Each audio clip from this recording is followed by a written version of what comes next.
Hello beautiful soul! Welcome back to my channel. This is Mei Chang. I'm from Japan. Kabayan Aquarius. This reading is for you. Magsi 72 hours tayo kasi wala nang oras si ate. Namiss ko kayo. Pasensya na. Sobrang na busy talaga si ate, no? Tingnan natin ang iyong 72 hours. Timeless reading, June 2026. Maraming salamat muna sa mga subscriber, new subscriber, cross-watcher, at sa mga bagong pasok dyan. Welcome na welcome kayo sa bahay ni Ate Ai May. Salamat din sa mga nakakataba ng puso niyo, mga comments, sa mga nag-likes, sa mga nag-hype, sa hindi nag-skip ng at syempre sa mga nagpa-personal reading sa inyong lahat, as in, God bless you all. At sa mga nagpa-personal reading, marami pong salamat. Kung gusto mo na energy mo lang talaga, ang gusto mo makuha natin, kuha tayo ng angels number mo. Pwede kayo mag-direct na mismo sa aking Facebook Messenger. Ilalagay ko dyan sa screen yung original kasi para hindi rin kayo ma-scam dahil may nanggagaya sa akin. Tingnan natin. General reading tayo, Aquarius. Kunin mo lang sa'yo at itapon ang hindi naman talaga sa'yo. Maaring vice versa. Energy mo. Energy mo. Energy ng masaya na yon. Okay, wala ko naman sinasabi sa inyo. Gawin yung guide, yung mga warning, hindi yung negative. It's a warning dahil ayaw naman talaga ng universe na mapahama kayo. Kaya bibigyan niya kayo ng warning at i-reverse nyo yun. Ano? Hindi yung forget yun yung mangyayari. Makikisaw-saw kayo doon o gagawin nyo yun. Okay? Dapat yung i-reverse at maiwasan yun. Okay? Kaya wag nyo isipin na negative yun kasi bakit naman magbibigay ng warning si universe, di ba? Kung gusto niya mapahama kayo. Kumbaga, binibigyan niya kayo ng advance para ma-save nyo rin yung sarili nyo na hindi mangyari yung warning na yon. Well, it's up to you naman din yan. No? Nasa iyo naman yan. It's your choice. Meron tayong Sagittarius, Libra, Gemini, and Cancer. 14, 20, 22, 29, and 16. Okay, Aquarius. Dito yung sitwasyon na may mga bagay ka na dinidesire, no? May mga bagay ka na dinidesire na you want to success dun sa bagay o sa sitwasyon na iyon. Handon yung point na maaaring nalilito ka dito o naguguluhan ka. May mga pag-aalinlangan na sitwasyon na gusto mong panindigan na. No, may mga hinihiling ka o sana ganito, sana ganyan, sana ganoon. Handon yung sitwasyon na iyon. Parang pinaglalabanan mo rin yung sitwasyon, ano? Sa iba naman sa inyo is nandito yung point. Tarot reader ba kayo? Nandito yung point na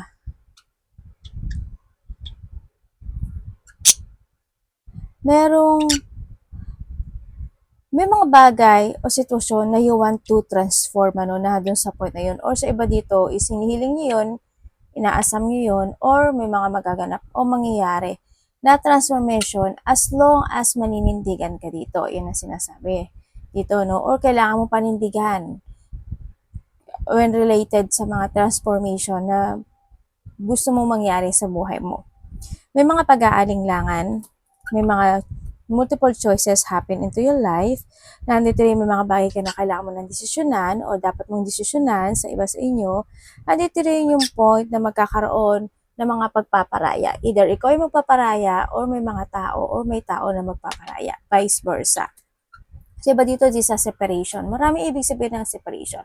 Pwedeng separation for a while, pwedeng separation for a better, pwedeng separation na panandalian, kumbaga, iiwasan ka niya, iiwasan mo siya, o kaya magkakaroon kayo ng boundaries sa isa't isa, pwedeng nahandol sa point na yun, or may mga magkakaroon kayo ng mga distance, pwedeng nahandol sa point na yun. Anak, hindi pwede yan.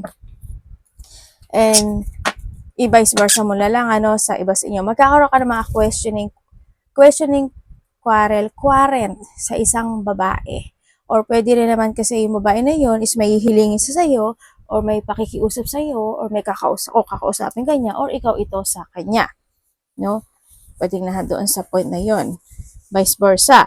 And ingat ka na lang din kasi may tao na someone is wearing a mask. Sana hindi ikaw ito, pero may tao na hindi siya pwedeng pagkatiwalaan. Mag-ingat ka na lang din sa mga pwedeng mali na pwedeng mga decision making na gawin mo sa buhay mo. Okay? Yun ang sinasabi dito. Kaya, mag-trust ka sa intuition mo kung sa tingin mo tama yun. Well, it's up to you kasi ikaw rin naman yung magdidesisyon nito no? Pero mag-ingat ka na lang dahil may mga pagkakamali na pwedeng maganap sa iyo, no? May mga kamalian kumbaga. Andito rin yung point na may nagmamatsyag, no? Ibig sabihin, either may minamatyagan ka or may tao na nagmamatsyag sa iyo. Maaring nandito rin yung point na pinag-uusapan ka, no? Well, palagi ka naman pinag-uusapan talaga, no? Na doon sa point na yon. Maaring iba sa inyo is you are in a networking, yan, o kaya nasa mga public connection kayo or sa public place ka na halimbawa or teacher, basta mga public place o public na mga trabaho, pwedeng na doon sa point na yon or matao yung maraming tao kang nakakasalamuha or matao doon talaga sa pinagtatrabahuhan mo, pwede rin na may mga nakakasalamuha ka na matataas na tao or yung pinagtatrabahuhan mo is pwede rin kasi sa iba naman na kilala talaga siya, no? O kumaga sikat or kilalang company, pwedeng nandun sa point na yun. May mga outdoor situation ako na nakikita sa inyo. Yan. Kung saan man yan, may mga outdoor situation. Also, there's a group or person na actually hindi lang kasi isa yung hindi mo pwede pagkatiwalaan, ano, marami sila. More than 2, ganyan. Baka sa iba sa inyo is marami pa talaga sila na hindi mo dapat kailangan pagkatiwalaan. Nagkakaroon o may mga sitwasyon na mga nanglilinglang o liliglahin ka o madadaya ka o basta mag-ingat ka lang sa mga ganong sitwasyon, ano, sa iba sa inyo. May tao na makasarili sa Kim. Andito rin yung point na merong tao na kasuspe-suspecha at alam ko naman na nararamdaman mo rin naman siguro yun sa iba sa inyo. Andito yung point na medyo sa iba sa inyo, pwede ka rin kasi na sikat ka sa larangan ng pinapasukan mo o pinag-uusapan ka o kaya naman baka naman artista ka, di ba? Yan, baka nahandoon yung point na mas marami nakakakilala sa iyo. Isa rin 'yon sa iba sa inyo. Sa iba naman, maybe you are a networking, YouTube, TikTok, Reels, Facebook, or mga networking o social media na meron ka. Yan. Siguro sa iba sa inyo, maaaring nahandon sa point na sabi ko nga baka you are tarot reader or baka nag-iasam ka na sana is maging professional tarot reader ka, no? Well, it's your choice naman, ano, kasi you have an ability din naman kasi dito, no, Aquarius. Yun. Pero, sa mga gusto mag-tarot reading, alam mo, darating talaga siya in a time. Hindi, ewan ko lang sa iba ha, pero darating in a time na ibibigay sa'yo yung time na yon. As in, imumulat ka ni universe na, ito yung mission mo, ito yung ganito mo. Kaya, well, kung hindi ka naman makapaghintay, na gusto mo talaga mag-tarot reader, it's your choice na rin naman kasi yun, ano, sa iba sa inyo. Or maybe you're a tarot reader. Pero nandun yung point kasi na ibibigay niya yung in the right time, yung kung ano yung mission na ibibigay sa iyo. Yun ang nakita ko. Okay, tingnan natin. May nagpapataro sa iyo. Sa iba sa inyo. Kung titingnan ko tong card na ito, alam mo may tao dito na parang someone's judging you. Ganyan. Parang may tao na i-judge ka niya, ginajudge ka niya, may mga nasasabi sa'yo, ganyan. Na wala naman silang puweba, alam mo yun. Okay, baka nakakita ka ng mga repeating numbers o kaya connected sa yung mga numbers na to. Ibig sabihin, kung nakakita ka ng mga repeating numbers, ibig sabihin, your angels or your guided is try to connect dahil may gusto siyang mensahe na gustong ibigay sa iyo. 101177 11442222. Puro lang to 3 ha. 2424, we have the good times. O yan, dito ka na sa sitwasyon ng alignment. Diba? Maaaring na dito yung point na magkakaroon kayo ng mga resting time, holiday time, vacation time, or this is a time na baka kailangan mo na rin muna na mag-relax at mag-rejuvenate, kumbaga na sa point na yun, ano? At nandito rin yung point na magkakaroon ka ng alignment this time. Nandito din yung point na maaaring magkakaroon ng mga union, magkakaroon ng mga tao na aalisin sa'yo, ibibigay sa'yo yung mga nararapat na tao, yan, o kaya yung mga kung saan ka na nababagay, kung ia-align ka niya sa pwesto mo, no? Dahil dun yung point na iyon, ia-align ka niya sa mismong pwesto mo. Sa nakikita ko sa iyo dito, magkakaroon din ng mga divine intervention, syempre, sa prosperity, may mga big venture, ako na nakikita sa iyo. Andito rin yung point na may mga higher calling sa iba. Kaya mag-trust ka sa intuition mo or mag-focus ka sa mga red flag or sa mga angels numbers na makikita mo. Congrats, meron kang good luck, prosperity, abundance, at magkakaroon sa iba sa inyo ng spiritual awakening. 7 is a divine number, pero kulang kasi siya ng isa. Ibig sabihin, it's your action. But still, nahandun yung good luck, no? Kasi i-align ka na niya sa'yo. We have the good times and the good luck. Ito rin na naman, 2 beses siyang lumabas ang divine intervention. This is a good karma, no? Sa iba, sa inyo. Kasi good luck yung malabas sa good times. 2, 4, 2, 4, 4, 5, 6, 6, 6. Also, andito yung point na wake up to 66, is your goal. No, mag-focus ka lang daw sa goal mo and you will achieve it. Ibig sabihin, may achievement ako na nakikita sa iyo kasi andito rin si good luck. Yan, achievement, abundance, iba dito spiritual awakening.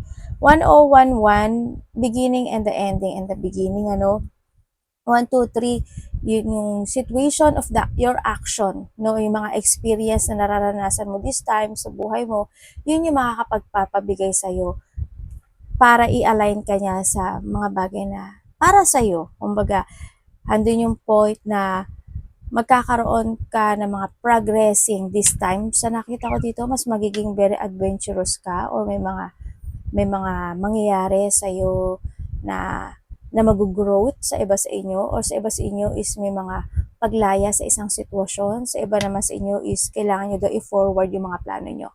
No? Pero pag-isipan mo pa rin maigi. Pero i-align ka naman yan, no? Ni universe kung tama yung decision mo or hindi, no, nahandoon yung point na iyo. May mga action and preparation din ako na nakikita sa iba sa inyo. Okay, take it action, no? 1011, take action, hope, new beginning, fresh start, lifestyle, purpose, spiritual awakening. This is call to action to move forward. O, diba? Mag-forward ka sa plano mo. The sooner you get going, the sooner you will accomplish what you set out to do. Kaya, yung action mo, kasi kulang din to, diba? Yung action mo talaga ang kailangan, ang kinakailangan. Those with patience will eventually reap the reward of their perseverance. Marireceive mo yung good luck na inaasam mo. Yeah, may mga new beginning happen. Andito rin yung freedom, action and freedom. And andito yung sitwasyon siguro mas iba sa inyo, mas more ka magiging very creative.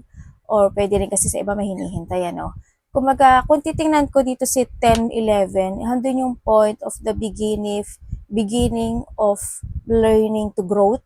Nandun sa point na yon. Siguro may mga bagay ka na umpisahan mo na may natutunan ka o may aaralin ka para mas mag-growth ka o kinakailangan, pwedeng sa iba ganun, o nandun yung point na maging more on creative ka sa sitwasyon mo this time. Sa nakita ko dito, kumbaga, this is a time to go sa mga bagay na gusto mong gawin. No? Huwag ka magsi-self-doubt lang kasi beginning na to. No, ilaya mo yung sarili mo sa mga sitwasyon na hindi makakagot para sa'yo. O kaya na doon yung point of kung hindi naman kayang magbaguhin, siguro change of perspective, mga ganyan. Yung mga change ng pananaw sa kinabukasan. Yan. Energy ni Aquarius.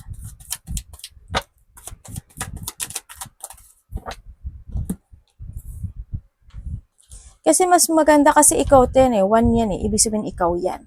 No, ibig sabihin mag-focus ka. Paano ka lalago? Paano ka mag-growth? Paano mo a-actionan yung sarili mo? Doon ka, mag-focus ka sa sarili mo. Huwag ka magpa-trigger o magpa-bothered sa paligid mo. Yun. May mga bagay na kailangan mong talikuran, huwag pansinin. Focus ka lang sa sarili mo. Your energy, 9 of Wands. Uy, hindi. Okay. Energy mo. Energy mo, andito yung sitwasyon na medyo nagkakaroon ng mga painful situation. Siguro may mga deep wound, may mga battle ka na sinusuo, o kaya naman may mga time na na nararamdaman mo na parang paulit-ulit na lang nangyayari sa akin yung mga sitwasyon na ito. Parang nandun sa point na, no? O kumbaga sa iba rin na energy, siguro may mga pananakit, no? Mga kalamnan, kasukasuan, um, buto-buto, buto-buto talaga ate. O mga ganon. Kung ano man yan, ano, may mga pananakit ako na nakikita sa iba sa inyo. But still, nandun yung point na pinipilit mo naman balansehin yung mga bagay o sitwasyon mo sa ngayon. May paghihintay din ako na nakikita with comes sa yung energy. Siguro nandun yung point din na nagkakaroon ka ng doubt sa iba sa inyo, or you don't know how to proceed if you take it action or not, or pwede rin kasi na kung magde-decide ka to stay o magugo ka sa iba, no? Pwede na may mga bagay na pwede rin na gusto mo pa ma-discover, o kaya is nagkakaroon ka ng preparation or action or move ay option sa buhay mo, pwedeng nahado sa point na yon. Pwede rin kasi na may mga nakakausap ka, nakakasalamuha ka, na alam mo yun, yung mga hindi na nangyari na noon na nauulit lang, na palagi ka nilang binubuli, o kaya palagi nangyayari yung mga bagay-bagay o sitwasyon na parang na-stay ka sa isang place, sa isang situation na, ha, ano naman? Ha? Hindi pa rin tapos? Ha? Ano ba yan? parang nanto sa point na iba, no? Yun. Ako nakikita sa iyo. Alagaan mo lang din yung sarili mo, no? Tulad nga ng sabi ko sa iyo with the 10-11 kasi is, mag-focus ka lang sa sarili mo.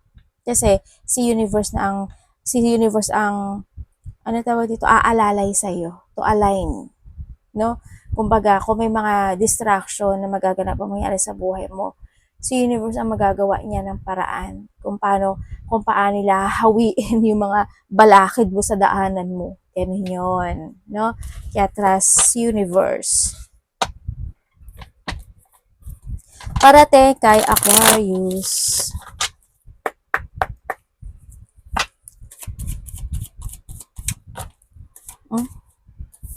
Two of cups, oh. Ano? Tatlo na yung 2 mo. 2, 2, 2.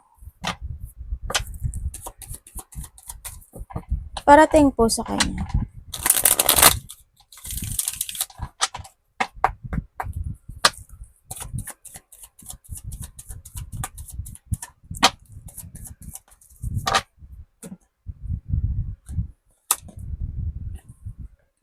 Ay, sorry. Okay. Parating sa iyo.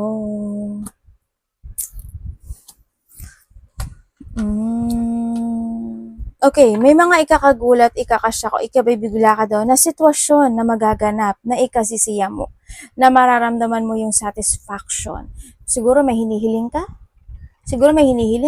O may mga hope ka na inaasam, mangyayari daw siya.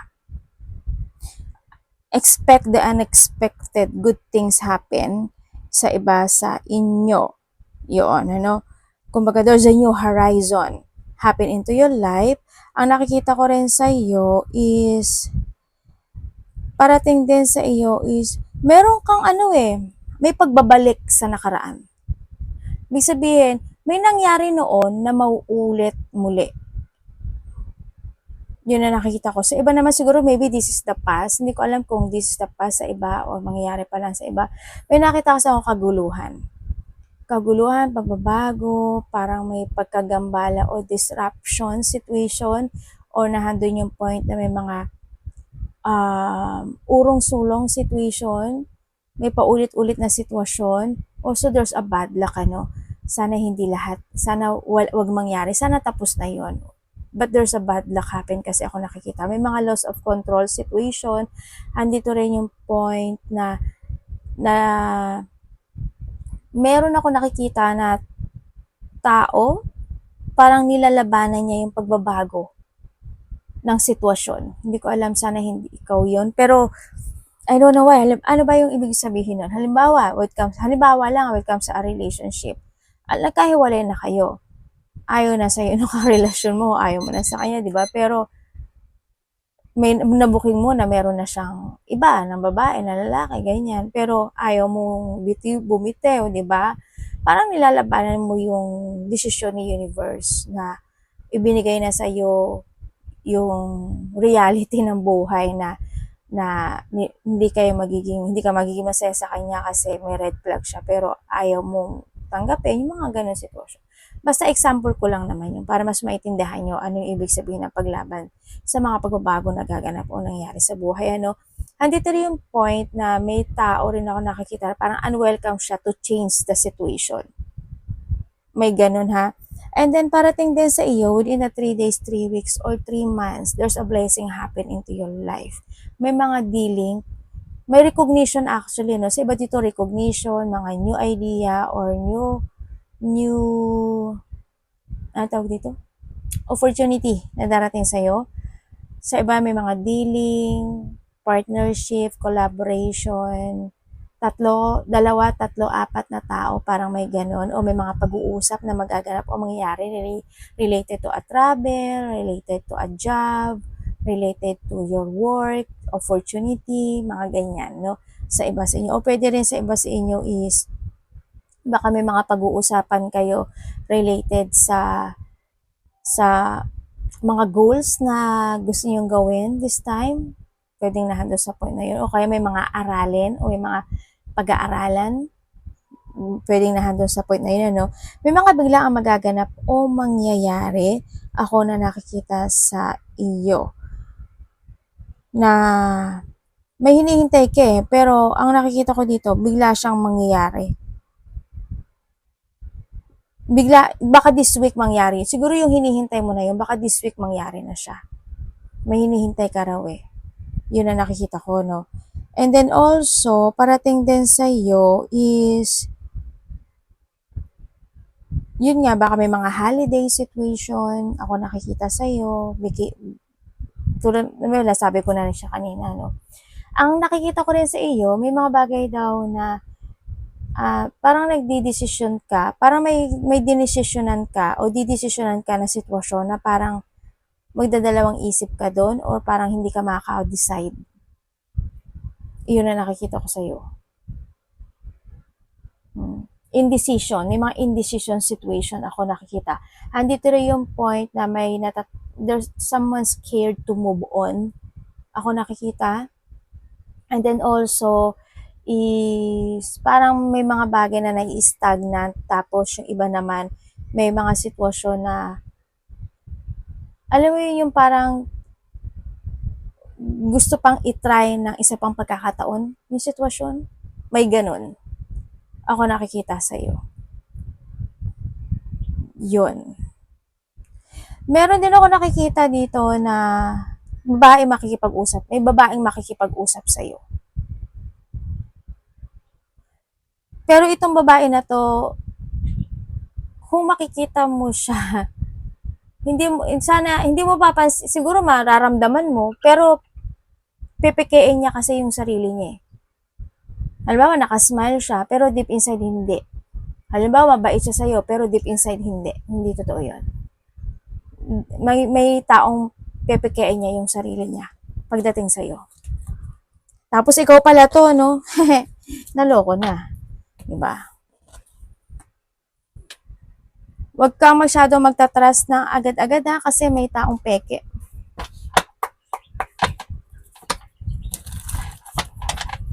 Tingnan natin, dapat mong iwasan, Aquarius.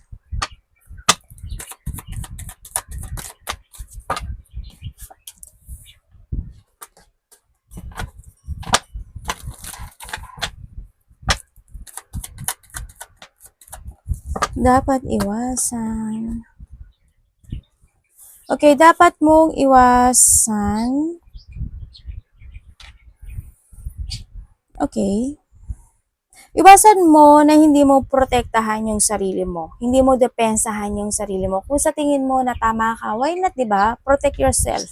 Andito rin yung point na, ay 7-7 no.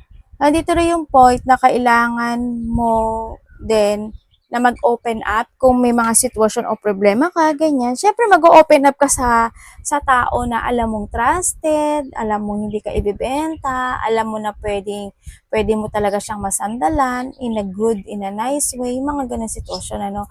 Yun, you need to open up din ang nakikita ko sa'yo dito. And then, iwasan mo yung mapanghinaan ka ng loob, isa yun, mapanghinaan ka ng loob, magkaroon ka ng mga stress, anxiety, depression, o yung mahata ka ng mga nakaraan. I-release mo yung mga worrying mo, yung anxiety mo. Kumbaga, be calm, no? Maging kalma ka lang. Kasi the more na hindi ka magiging kalma, wala ka magagawa sa buhay mo. As in.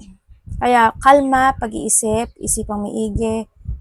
Tapos, yun, makakapag-isip ka ng tama nun.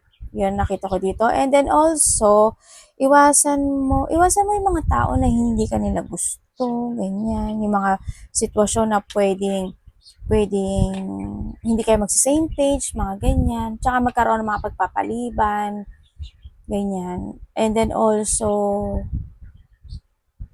lahat naman tayo kasi gusto natin talaga ng katahimikan, no, sa buhay. Yun, siguro ano na lang, pag-iwas, no, well, iba-iba kasi tayo ng way, no, pagka when it comes to gusto ng katahimikan. Ako kasi pag gusto ko ng tahimik, gusto ko lang mag-isa ako.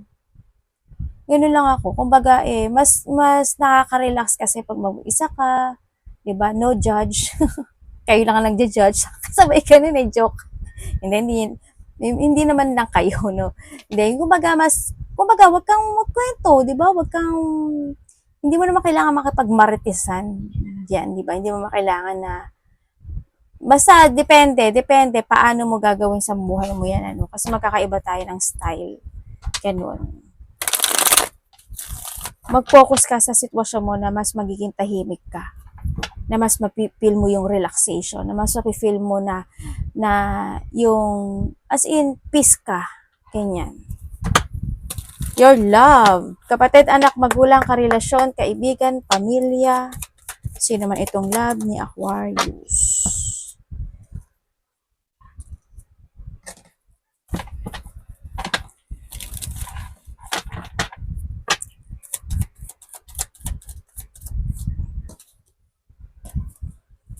Okay. When it comes sa love, lovers, oh. Uy. May kakasal ba? O may humihiling ng kasal, no, sa iba sa inyo. Okay. O pwede rin may mga pag-uusapan related to kasal, ganyan. O baka may mga pupuntahan kang kasalan, celebration, something. Okay, kung ikaw is single, ang nakikita ko yes, meron. Ako nakita, itong tao na to, kilala mo na to. Ay, anak, parang ang init ng pupo mo, ah. Kaya, ramdaman ko yung... Pinupuan mo kaya si Mami, baluga. Kinakagat ako. Okay, yung iba sa inyo is... Ito kilala mo na to. Itong taon na to. Pwede iba sa inyo, LDR kayo, no? Kilala mo na siya, or sa iba sa inyo, makikilala niyo ito sa isang celebration. Yan nakikita ko. Or sa isang, hindi man siya celebration, parang may mga tao. Ganyan. Baka ganun. Sa iba sa inyo, ha?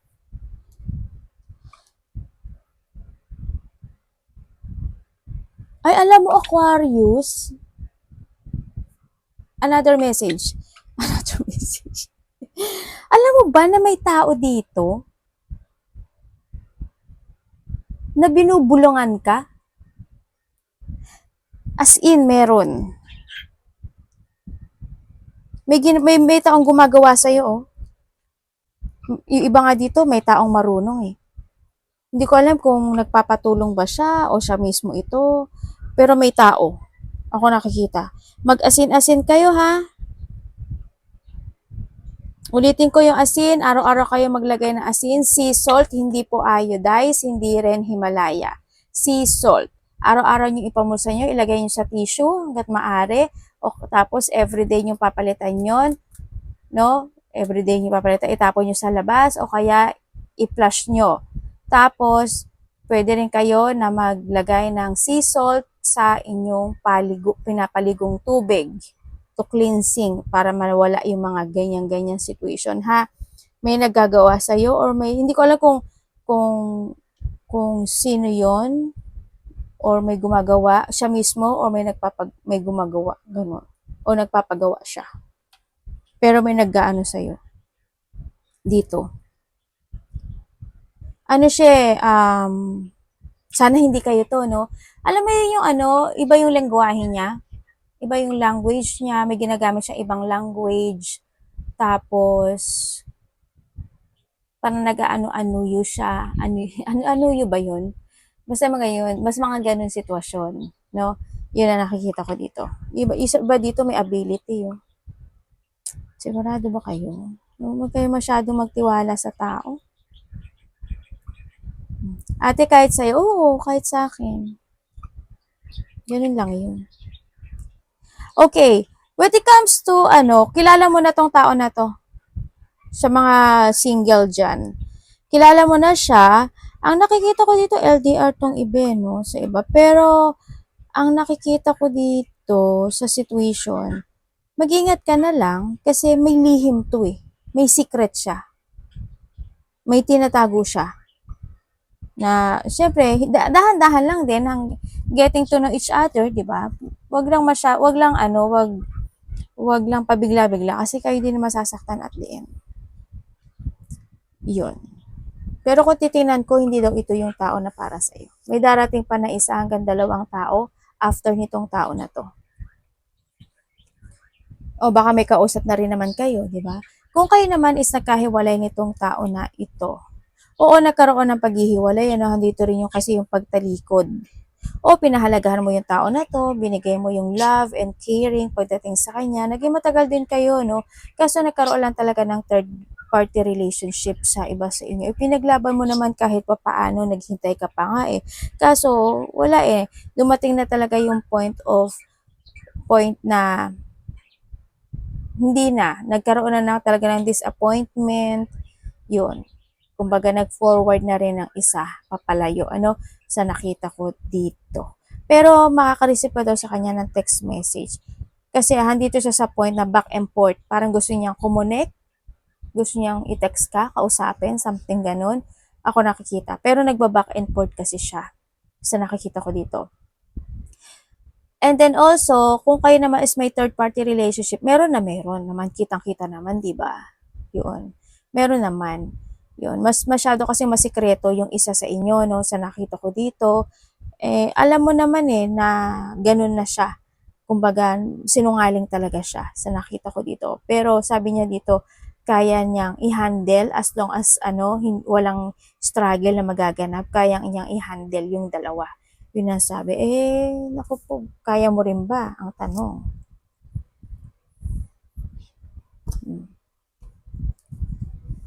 Pero may taong nagbibigay ng payo sa iyo, oh. Makinig ka sa kanya. Pero nasa iyo naman desisyon niya kasi alam mo na naman din no? Alam mo naman na may third party eh. Nasa sa'yo. Huwag mo lang kakalimutan pahalagahan. I know your worth, no? Alam mo naman yung worth ng buhay. Alam mo naman yung worth mo, no? Huwag mo kakalimutan yung palagi. Kung kayo naman is walang third party relationship, handi yung suporta, no? Handi yung love, support, caring, handi yung satisfaction pagdating sa connection na ito, no? Maaring matagal na rin kayo or hindi man, pero handi yung saya, maaring din ay mga anniversary situation, handi yung open kayo when it comes to your communication sa iba't iba. Pero may mga issue, no? O may mga nangyari noon na muling mangyayari muli ngayon, or this is an issue, pwedeng nandun sa point na yun. Pwede rin kasi sa iba sa inyo, LDR talaga kayo. May mga sitwasyon na darating na magkakaroon ng disappointment when it comes in this connection. Yun ang nakikita ko. Pero kahit naman ganun ang mangyayari, nandun pa rin naman na magkakaroon pa rin naman ng new beginning when it comes in this connection. Pero may mga sitwasyon lang talaga na may malalaman ka raw sa kanya. Hindi ko alam kung ano. Magkakaiba kasi kayo ng sitwasyon. May malalaman ka sa connection na ito.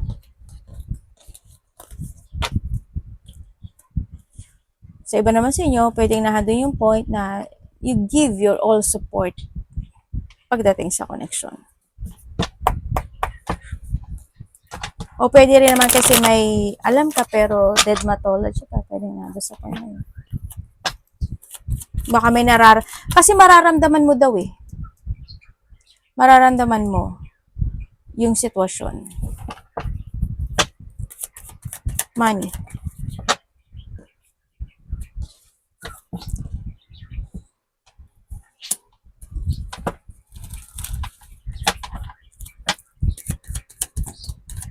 Okay, pagdating sa iyong money. Aray ko. Okay, pagdating sa money mo, puro sword ka. Puro isip yarn. Okay, pagdating sa money mo, nandito yung point na there's a new beginning happen when it comes sa money mo, no? Sa money ang trabaho kasi to, no? Pwede rin kasi na halimbawa, meron na nagtapos o kaya naman is you're starting fresh sa ngayon, mas nagiging matalino ka na ngayon, mas ginagamit mo na ngayon yung utak mo than to your heart, pwede na doon sa point na yun, mas nag-filter ka na ngayon, mas mas maano ka na ngayon, mautak ka na, kumbaga, na doon sa point na yun, ano, sa nakikita ko sa'yo. Siguro kasi doon yung point din na ang dami mo rin kasi naging regret in the past, ano, kaya hoping lahat kayo gano'n, ano, na naging matalino na this time. Pero this time kasi ang nakita ko sa'yo is, yun nga, doon yung point of new beginning pagdating sa buhay mo. You're starting fresh. Andun na rin yung point na nagkakaroon na ng mga paglilinis na sitwasyon. Sa iba, hindi pa rin naman maaalis yun na syempre may isip mo pa rin yung mga nakaraan, di ba? Kumbaga, still recovering from a difficult situation in the past. Sa iba naman sa inyo, mas nagsisiyasat ka na ngayon. Ano, mas sinisiyasat mo na this time kung ano yung dapat mo bang gastusin, tama ba to, paano mo pautangin, tama bang, parang nahadon ka na sa point na nagsisiyasat ka na more, no? Or you need.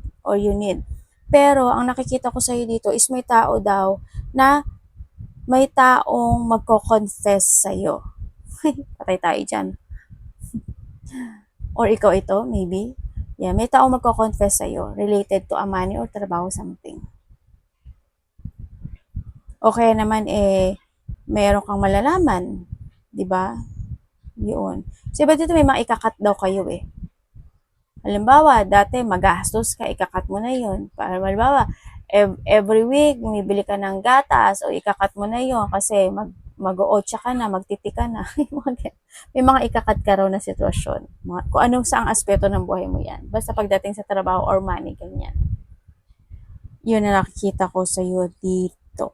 Pero sana, no? Sana yung iba sa inyo kasi, minsan kasi kahit na hindi mo responsibilidad, ikaw yung maako, ano, sana may mga bagay na kailangan, kung kinakailangan na ikat, i-minus, control, balansehin, gawin mo. Pero nasa sayo naman yun, ha? Kasi you're taking responsibility kasi yung iba sa inyo ganun. Pero nasa inyo pa rin yun, no? Kaya, hindi ko sinasabi na huwag kayong tumulong. Kontrolin mo lang at balansehin mo lang, ha? Kasi may mga darating pa na baka may tinutulungan ka o kaya naman may magko-confess nga sa'yo, di ba? Yun, ingat na lang.